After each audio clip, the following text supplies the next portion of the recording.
Oke, assalamualaikum warahmatullahi wabarakatuh. Berjumpa lagi bersama saya di Awicom yang membahas tentang printer ya. Oke, gimana kabarnya sobat? Tentu baik kan? Oke, di sini saya akan menjelaskan bagaimana sih caranya memilih printer sekaligus perawatannya. Tipsnya adalah satu,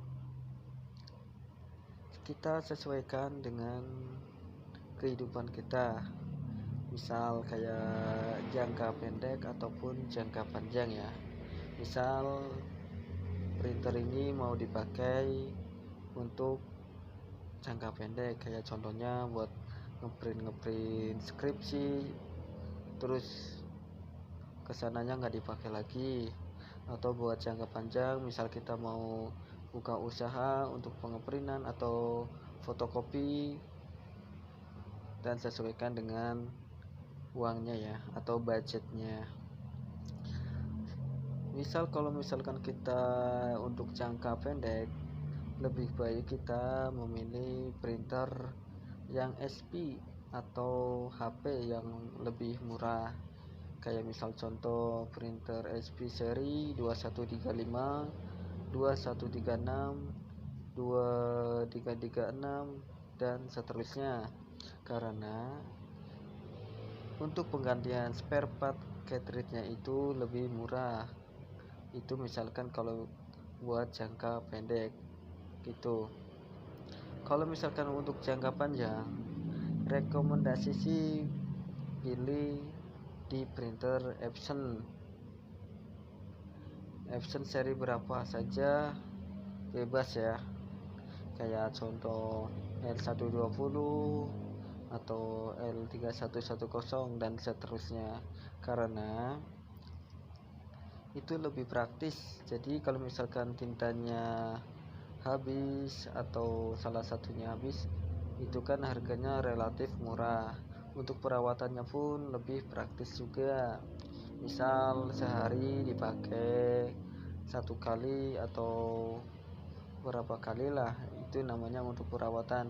Terus untuk penyimpanannya di tempat yang tertutup, jadi biar nggak terkena matahari langsung ya, gitu perawatannya. Terus kalau misalkan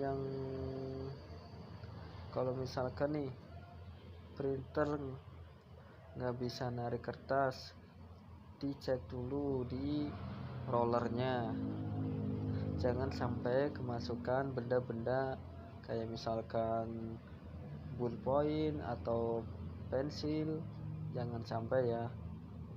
Kalau misalkan nggak dipakai, mending ditutup aja gitu.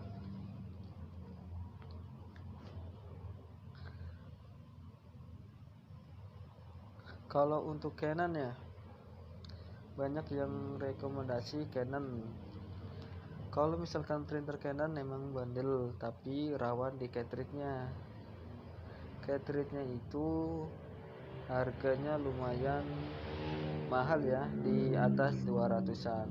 Jadi kalau misalkan uangnya nggak cukup atau bisa beli yang di SP saja, jangan di Canon, karena untuk kedepannya itu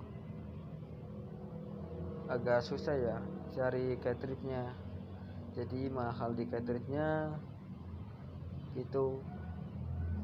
Bisa kalau 2 cartridge bisa kayak kita beli printer baru lagi ya gitu.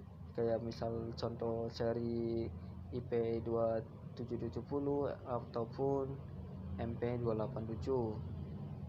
Lebih baik saya sarankan di printer SP-nya gitu. Soalnya untuk refillannya pun relatif lebih murah untuk pengisian cartridge-nya ya. Ada yang 25 dan ada yang 35. Kalau untuk saran dari printer, semua tipe printer yang cartridge, rekomendasi kalau misalkan cartridge-nya sudah habis atau tintanya sudah habis, itu langsung diganti. begitu ya. Tapi kalau untuk memudahkannya di refill. Oke, sekian dari saya. Semoga bermanfaat tips dan cara perawatannya. Oke, assalamualaikum warahmatullahi wabarakatuh.